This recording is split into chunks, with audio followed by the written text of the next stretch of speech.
ఉండమ్మా.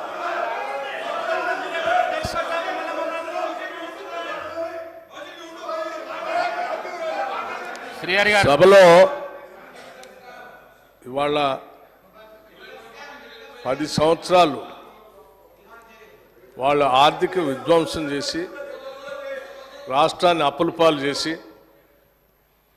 అసలు ఈ రాష్ట్రంలో పనిచేస్తున్నటువంటి ఉద్యోగస్తులకి జీతాలు కూడా ఇవ్వలేనటువంటి కటకటలాడే పరిస్థితులు ఈ రాష్ట్రాన్ని నెట్టేస్తే ఇప్పుడే కొద్దిగా ఘాట్లో పెట్టి నెల మొదటి తారీఖున వాళ్ళ జీతాలు ఇస్తూ ఇటు వ్యవసాయాన్ని, సంక్షేమాన్ని, పరిశ్రమల్ని, హైదరాబాద్ నగరాన్ని, మహిళల్ని, యువతని అందరినీ దృష్టిలో పెట్టుకొని ఒక ఆలోచనాభరితమైనటువంటి బడ్జెట్ను ప్రవేశపెడితే రాష్ట్ర వ్యాప్తంగా ప్రజలందరూ హర్షిస్తూ ఉన్నారు. కానీ హరీష్ రావు గారు ఒక్కడికి మాత్రం చాలా కంటగింపుగా ఉంది అధ్యక్ష. ఏంది రాష్ట్రాన్ని బాగు చేయటం కోసం ఇట్లా బడ్జెట్ పెడతా ఉన్నారు, మాలాగా ఆదాయాన్ని అంతా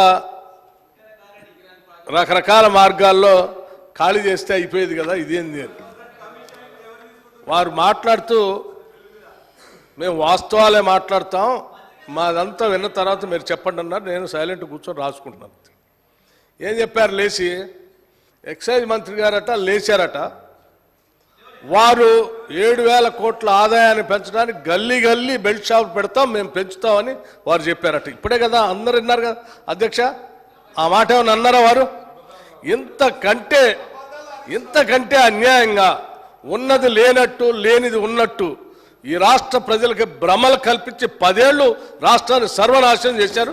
ఇప్పుడు మళ్ళీ మొదలుపెట్టారు, 5 నిమిషాల్లోనే భ్రమలు కల్పించడానికి ప్రయత్నం చేస్తున్నారు. ఇది ఎక్కడ అన్యాయం అధ్యక్ష?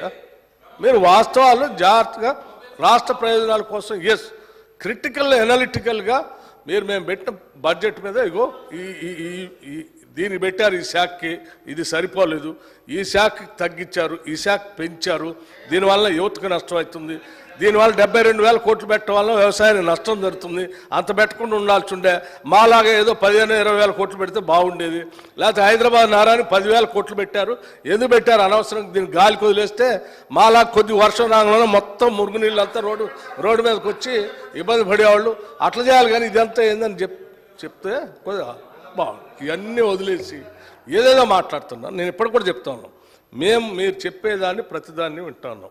అసలు మేము ఏమనుకున్నాము, ఇంత బాగా బడ్జెట్ పెట్టాము, సరే ఈ బడ్జెట్ మీద నిన్న వారు బడ్జెట్ వినడానికి వచ్చారు కదా, ఎల్ఓపి గారు వచ్చారు కదా, వాళ్ళు వచ్చి ఏమైనా మాట్లాడతారేమో, ఏమైనా ఉంటే విని సమాధానం చెప్దాం అనుకున్నాం. వారు రాలేదు.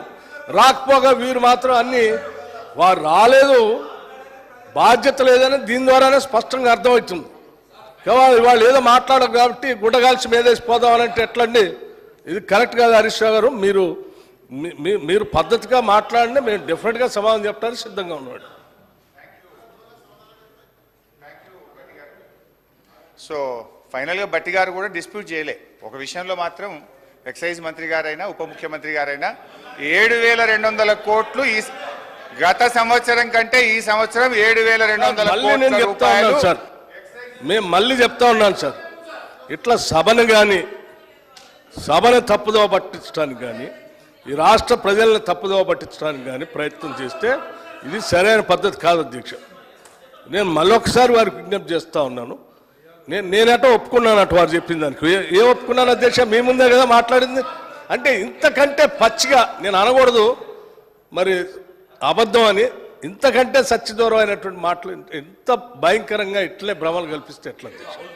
అది హౌస్లో నిమిషాల్లోనే, రోజులు కూడా కాదు, నిమిషంలోనే ఎంత భ్రమలు కల్పిస్తే ఎట్లా సార్? ఇప్పుడు నేను ఏం తప్పు చెప్పలేదు అధ్యక్ష. పోయిన ఆర్థిక సంవత్సరం కంటే ఈ ఆర్థిక సంవత్సరం ఎక్సైజ్ మీద 7,200 కోట్ల రూపాయల ఆదాయం పెరుగుతుంది. ఈ సంవత్సరం 42,000 కోట్ల రూపాయలు ఎక్సైజ్ మీద మేము ఆదాయం తెచ్చుకుంటామని బడ్జెట్లో పెట్టారా లేదా బట్టి గారిని చెప్పమనండి. మళ్ళీ ఒకసారి చెప్తా మీకు లెక్కలన్నీ మీరు మాట్లాడేటప్పుడు. అయినా మీరు తొందరపడుతున్నారు కానీ చెప్తున్నాను, ఇప్పుడే చెప్పండి, అప్పటిదాకా ఎందుకు? ఎక్సైజ్లో మేము ఆక్షన్ పెట్టాము గత సంవత్సరం, అందుకే మాకు ఆదాయం పెరిగింది. ఈ సంవత్సరం కదా పెట్టాల్సింది, నిజమే. మేము కూడా అనుకున్నాం ఈ సంవత్సరం కదా ఆక్షన్ పెట్టాల్సింది. మీరు ముందే ఎందుకు కూర్చారు అధ్యక్ష? ముందే ఎందుకు కూర్చాను? ఎందుకు కూర్చారు? మీరు ఈ సంవత్సరం పెట్టాల్సిన ఆక్షన్ మేము ముందే ఎలక్షన్ కంటే ముందు ఎందుకు పెట్టుకున్నారు? అంటే ఏదో దాంట్లో ఎంత దొరికితే అంత దోసుకుందాం అనే ఆలోచన మీది, అది తప్ప ఇంకోట. రెండోది నేను ఇంకోటి చెప్తున్నా. ఏంటి అధ్యక్ష, టానిక్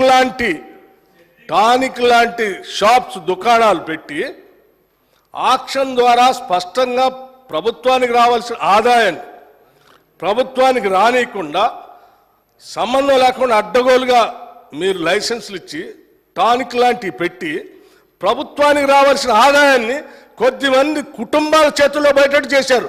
అటువంటి దాన్ని మేము పోనీయం. ఆ ఆదాయం అంతా రాష్ట్రానికి వచ్చేటట్టే చేస్తాం. అటువంటి వ్యక్తుల చేతుల్లోకి రాష్ట్ర ఖజానాన్ని పోనీయకుండా మేము జాగ్రత్త కాపాడుతాం. ఆ లెక్కలు కూడా చెప్తాను. మీరు తొందరపడుతున్నారు కాబట్టి ముందే చెప్పాను, ఇంకా ఉంది దాని గురించి అన్ని చెప్తాను. మీరు విన్నారు. ఈ సభను